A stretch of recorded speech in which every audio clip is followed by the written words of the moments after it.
একটু অন্যরকম রান্না, মাছের ডিম দিয়ে উচ্ছে দিয়ে, আমরা করলা বলি না, বড়টাকে করলা বলি। আর এই যে মাছের ডিম, বড় মাছের ডিম, এটা রুই মাছ হতে পারে। আমি মৃগেল মাছের ডিম দিয়ে করছি, কারণ একটা মৃগেল মাছ কেনা হয়েছিল। তো আমি এখন এখানে ফোড়নে পেঁয়াজ দেব আর কাঁচা লঙ্কা। পেঁয়াজটা এখন কম দেব, একটু পরে আবার যখন আমি ভাজা করবো এটাকে তখন দেব। একটু রসুন দিয়ে দিচ্ছি আর তার সাথে লঙ্কা দিয়ে দিচ্ছি।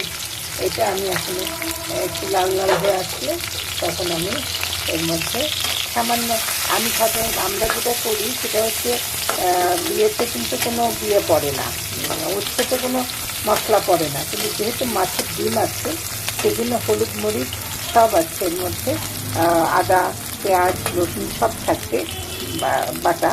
সেটা আমি এখানে গুলে রেখেছি। এইভাবে আমি দিয়ে দেব, সবটা না, কিছুটা, যেহেতু মাছের ডিম আছে সেই জন্য আদাটা অবশ্যই যাবে। মাছের মধ্যে আদা না হলে খাওয়া ভালো লাগে না, আর পরে পেঁয়াজ আরও যাবে। তো আমি এটা এখানে করছি এই পর্যন্ত। দেখুন আমি একটু মশলা দিয়ে কষিয়ে নিলাম, একটু পানিও দিয়েছি মশলায়, নুন দিয়ে নিয়েছি পরিমাণ মতো। এখন মাছের ডিমটা দিয়ে দেব। ডিমটা কিন্তু দেখুন কি হয়,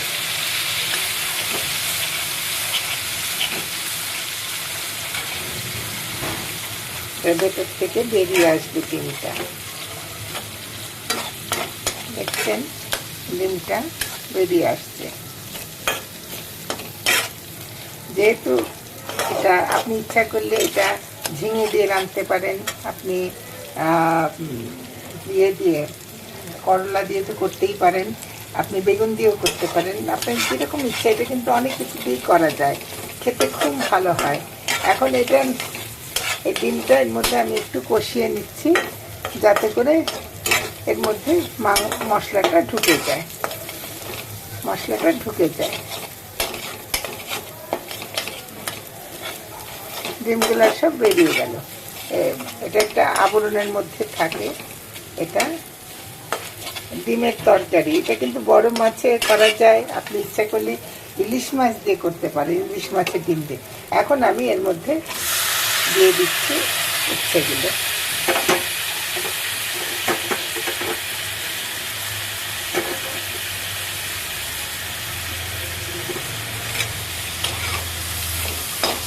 উচ্ছেগুলো দিয়ে দিলাম। খুব ভালো খাবার, কিন্তু মজা হয় খেতে, মানে ভালো লাগে। বাঙালরা বলি খেতে মজা। আমাকে আমার কলকাতার বন্ধুরা বলতো খাওয়ার জিনিস ভালো হয় খেতে বলতি, আর মজা হচ্ছে জিনিসটা দেখতে মজা লাগছে। তো আমাদের তো অভ্যেস, আমরা বলি যে খেতে খুব মজা হয়। আসলে খাওয়া মজা, দেখাও মজা। তো দেখুন এখন এর সাথে মিশে যাচ্ছে। এখন কিন্তু আর করণীয় কিছু না, এখন হালকা করে আমি একটু ঢেকে দেবো যাতে সিদ্ধ হয়ে যায় করলাটা। আর পানি না দেওয়াই ভালো, আপনি ভাপে হয়ে যাবে। চুলোটা কম রাখবেন, চুলোটা একদম কম রাখবেন করে। আর আমি আবার মাঝখানে একটু দেবো পেঁয়াজ রসুন কাঁচা লঙ্কা, আবার নামাবার আগে, সিদ্ধ হওয়ার একটু আগে আবার দিয়ে দেবো। খেতে খুব ভালো হবে। আমি আবার দেখাবো। আমার রান্না প্রায় হয়ে গেছে। এখন আমি এর মধ্যে কিছু লঙ্কা চিড়ে রেখেছি সেটা দিয়ে দিচ্ছি, আর এর সাথে দিচ্ছি রসুন কুচনো কিছু দিয়েছিলাম যখন আমি তেলে ফোড়ন দিয়েছিলাম তখন, আর এখন দিচ্ছি বাকিটা, আর দেব পেঁয়াজ। এটা একটা খুব বেশি সিদ্ধ হবে না তরকারি, কিন্তু সিদ্ধ হয়ে গেছে। এটা এখন আমি এর মধ্যে দিয়ে দিচ্ছি। ব্যাস, পেঁয়াজটা একটু বেশি দিলে খেতে ভালো লাগে। যেহেতু পেঁয়াজ দিয়েছে, নামাবার আগে একটু লবণটা দেখে নেব। দেখুন খুব কোনো মশলাটা যেটুকু দেওয়া হয়েছিল সেটা শুধুমাত্র মাছের ডিমের, যাতে কোনো রকম ইয়ে না হয়। ডিম তো একটু গন্ধ আষ্টে গন্ধ থাকতেই পারে মাছের, কিন্তু সেটা নেই, থাকে না।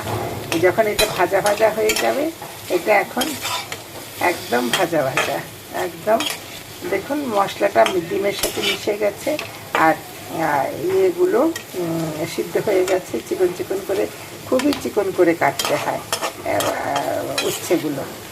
তো এটা এখন আমি আর 5 মিনিট ঢাকা দিয়ে রেখে, যাতে পেঁয়াজটা একটু নরম হয়ে মজে যায়। আর লবণ দেখে নিয়েছি, আপনারা লবণটা সবসময় নামাবার আগে দেখে নেবেন। লবণ আমি এখানে দিয়ে দিয়েছিলাম, পেঁয়াজ আর এখানে লঙ্কা। এখন আমি একটু 5 মিনিটের জন্য ঢাকা দিয়ে রেখে দেবো। তো আশা করি আপনাদের এটা নতুন মনে হতেই পারে অনেকের কাছে, উচ্ছে দিয়ে ডিম, বড় মাছের ডিম হয়ে গেছে। দেখুন, বড় মাছের ডিম দিয়ে উচ্ছে দিয়ে রান্নাটা করবেন গরমকালে, তো ভীষণই ভালো হয় খেতে। একটু যারা তেতো ভক্ত তাদের কাছে তো খুব ভালো লাগবেই, যারা তেতো খায় না তাদেরও ভালো লাগবে। আপনারা করবেন ডিম দিয়ে। আমি করেছি আজকে মৃগেল মাছের ডিম দিয়ে, উচ্ছে দিয়ে। আপনি রুই মাছের ডিম দিয়েও করতে পারেন। আপনি ইলিশ মাছ ভেঙে ডিমগুলোকে ভেজে ছোটো ছোটো করে গুঁড়ো করে নিয়েও এরকম করে করতে পারেন, বা আস্তে আস্তেও করতে পারেন। তো ডিম দিয়ে ভেজে নিয়ে, আর এটা এভাবে করে নেবেন, খুব ভালো লাগবে খেতে।